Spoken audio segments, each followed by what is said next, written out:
बिस्मिल्लाहिर्रहमानिर्रहीम। अस्सलाम वालेकुम 10th क्लास। आज हम डिस्कस करेंगे इंपॉर्टेंस ऑफ इक्विलिब्रियम कांस्टेंट यानी कि केसी। मीन किसी रिएक्शन के बारे में अगर हमारे पास केसी की वैल्यू गिवन है तो हम उसके बारे में क्या कुछ प्रेडिक्ट कर सकते हैं। सबसे पहले देखते हैं केसी क्या था। Molar concentration of products divide by molar concentration of reactant, ये हमने पहले पढ़ा था। Raise to some power which is equal to their number of moles. ठीक है जी।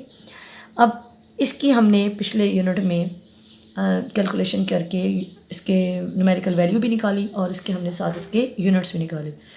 हम इसकी न्यूमेरिकल वैल्यू हमें इस किसी भी रिएक्शन के बारे में दो चीज़ें प्रिडिक्ट कर सकती है। Number 1, it can predict the direction of reaction, यानी हम किसी भी लम्हे अगर केसी की वैल्यू कैलकुलेट करते हैं और उसकी वैल्यू से हमें ये इंडिकेट होगा कि क्या वो रिएक्शन फॉरवर्ड हो रहा है या रिवर्स हो रहा है। Number 2, it can predict the extent of reaction. Extent of reaction mean ये हुआ कि किस तरह और किस स्पीड से वो रिएक्शन हो रहा है, मतलब वो रिएक्शन इक्विलिब्रियम तो अटेन कर रहा है लेकिन स्लो हुआ है या फास्ट हुआ है या मॉडरेट रेट पे हुआ है। ये दो हमारी इसकी मेन इंपॉर्टेंस है इक्विलिब्रियम कांस्टेंट की, जिनमें से हम आज एक डिस्कस करेंगे और वो है prediction of direction. Prediction of direction के लिए हमारे पास केसी की न्यूमेरिकल वैल्यू होनी चाहिए और इसकी ये न्यूमेरिकल वैल्यू जो है वो सिर्फ टेम्परेचर पर डिपेंड करती है, यानी किसी भी रिएक्शन की जो केसी की वैल्यू है वो सिर्फ टेम्परेचर पर डिपेंड करती है, मतलब इनकी इनिशियल या फाइनल कंसंट्रेशन पर डिपेंड नहीं करती, क्योंकि आपको पता है इक्विलिब्रियम पर इनकी कंसंट्रेशन सबसे पहले इक्वल हो जाती है, ये इसलिए ये सिर्फ टेम्परेचर पर डिपेंड करती है। इसलिए एक ख़ास टेम्परेचर पर हम एक जनरल रिएक्शन लेते हैं। सपोज हमारे पास एक रिएक्शन है, हाइड्रोजन आयोडाइड वाली ले लें, H2I2 give us 2 hydrogen iodide. इसका केसी की वैल्यू इसकी हमारे पास गिवन है और वो है 57 और टेम्परेचर जिस टेम्परेचर पर ये केसी की वैल्यू है वो है जी हमारे पास टेम्परेचर है 700 केल्विन, मतलब 700 केल्विन पर ही इसकी इक्विलिब्रियम की वैल्यू है 57। क्योंकि ये टेम्परेचर डिपेंडेंट होती है इसलिए हमें साथ टेम्परेचर मेंशन करना होगा।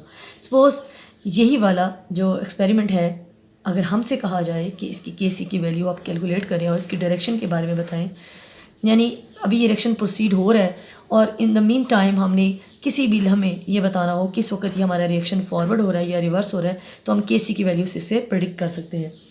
हम क्या करेंगे, for example suppose after time ले लें 5 मिनट्स कर लें, 5 हमारे रिएक्शन स्टार्ट होने के 5 मिनट के बाद क्या करेंगे हम कि इसकी हम अपने स्पेसिमेन रिएक्शन स्पेसिमेन में से स्पेसिमेन लेकर मोल कंसंट्रेशन हाइड्रोजन की कैलकुलेट करेंगे, आयोडीन की कैलकुलेट करेंगे और हाइड्रोजन आयोडाइड की कैलकुलेट करेंगे। सपोज़ हमारे पास जो 5 मिनट के बाद हमने जो कैलकुलेशन की, हमारे पास मोलर कंसंट्रेशन हाइड्रोजन की आई है 0.1 मोल पर dm³ और आयोडीन के हमारे पास सपोज आई 0.2 मोल पर dm³ और हाइड्रोजन आयोडाइड उस वक्त बना था 0.4 मोल पर dm³। ठीक है, ये हमारे पास तीनों की कंसंट्रेशन आ गई जो हमने 5 मिनट के बाद इसमें से लेकर कैलकुलेट की। अब हम क्या करेंगे, हम इसको उसी केसी वाली इक्वेशन में पुट करेंगे। हमें पता है इसकी केसी की इक्वेशन क्या थी, हमने मोलर कंसंट्रेशन प्रोडक्ट के ऊपर रखी थी ना, हम यहाँ पर इसी को ऊपर रखेंगे और क्योंकि इक्वेशन में स्केयर है तो यहाँ इसका स्केयर लिखेंगे। नीचे हमने हाइड्रोजन की लिखी 0.1 और इसके बाद 0.2। इनको हमने मैथमेटिकली सॉल्व किया तो हमारे पास इसका आंसर आया 8.0 मीन 8 और इसके साथ यूनिट कुछ नहीं आएंगे, नो यूनिट, बिकॉज इसके बहुत साइड पर नंबर ऑफ मोल्स इक्वल है। अब यहाँ पर गौर करें, हमारे पास जो 5 मिनट के बाद आफ्टर सम टाइम हमारे पास जो केसी की वैल्यू आई है वो है 8, जबकि इक्विलिब्रियम पर केसी की वैल्यू जिसकी होनी चाहिए जो हमारे पास कैलकुलेटेड थी वो है जी 57। टेम्परेचर तो ऑब्वियसली हमने भी 700 केल्विन रखा है।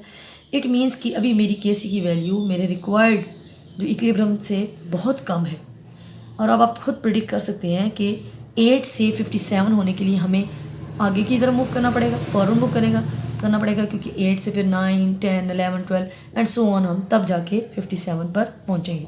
इट मीन्स के इस वक्त हमारा रिएक्शन कौन सी डायरेक्शन में जा रहा है? यस एग्जैक्टली, ये अभी हमारा रिएक्शन जा रहा है फॉरवर्ड डायरेक्शन। अभी हम एक और यहाँ पर एक टर्म पढ़ेंगे कि ये जो मैंने अभी लिखा के सी, इस ख़ास टाइम पे क्योंकि मेरा अभी ये इक्विलिब्रियम नहीं आया, इसलिए हमारा ये के सी जो है वो हमारा इक्विलिब्रियम पर नहीं है, तो इसलिए इसका नाम होगा क्यू सी। अब हम एक और टर्म से इंट्रोड्यूस हो चुके हैं और वो है क्यू सी। अब पहले ज़रा इसको डिस्कस कर लेते हैं कि ये क्यू सी क्या है। ठीक है जी, अभी आप अपने ज़हन में रखें कि हमने अभी एक रिएक्शन के लिए क्यू सी की वैल्यू निकाली है। देखिए सपोज ये हमारे रिएक्शन का ड्यूरेशन है और ये हमारा इक्विलिब्रियम आना है, यहाँ पर हमारी के आना है जी, के सी इतनी होनी चाहिए तकरीबन 57। ठीक है, एक जनरल बता रही हूँ आपको। अब उससे पहले हम स्टेप वाइज जा रहे हैं, हम कितनी दफ़ा कैलकुलेट करेंगे? मैंने 5 मिनट 10 मिनट के बाद कैलकुलेट किया। ठीक है, उसके बाद भी हम कैलकुलेट कर सकते हैं। अब रेशो तो है, रेशो तो वही है जो हमने अभी पहले पढ़ी कि के सी हमारी क्या है?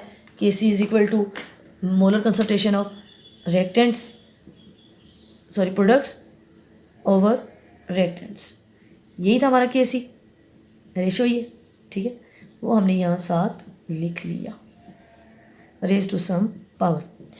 अब ये पावर में आप raise to power A X Y A B कुछ भी लिख सकते हैं। सबसे पहले देखें जी, आप के सी तब है जब इक्विलिब्रियम है, अभी हमारा इक्विलिब्रियम नहीं है, उससे पहले मैं कैलकुलेट कर रही हूँ। रेशो तो वही है, प्रोडक्ट्स ओवर रिएक्टेंट, लेकिन इनको अब हम के सी तो नहीं कहेंगे, रेशो सेम है लेकिन अब हम इसको नाम देंगे क्यू सी। उसके अलावा मैंने दोबारा की 10 मिनट के बाद, फिर भी मेरी जो वैल्यू आएगी वो क्यू सी कहलाएगी। इस तरह से ये भी क्यू सी कहलाएगी। उसके बाद जो एग्जैक्ट 57 वैल्यू यानी कि जो हमारी इक्विलिब्रियम पर जो हमने रेशो कैलकुलेट की, सिर्फ वो के सी कहलाएगी। और अगर मैं उसको क्रॉस कर लेती हूँ, उसके बाद भी मैं इनमें से रेशो लेती हूँ, तो वो भी सारी मेरी क्या होंगी? Q C. इट मीन्स कि रेशो वही है लेकिन सिर्फ इक्विलिब्रियम पर हम उसे कहते हैं K C. Other than equilibrium यानी before and after the equilibrium अगर हम ये रेशो कैलकुलेट करते हैं तो that will called Q C. Q C mean reaction quotient. क्या कहते हैं इसको? रिएक्शन, आपने ये पहले भी पढ़ा होगा, कोशेंट।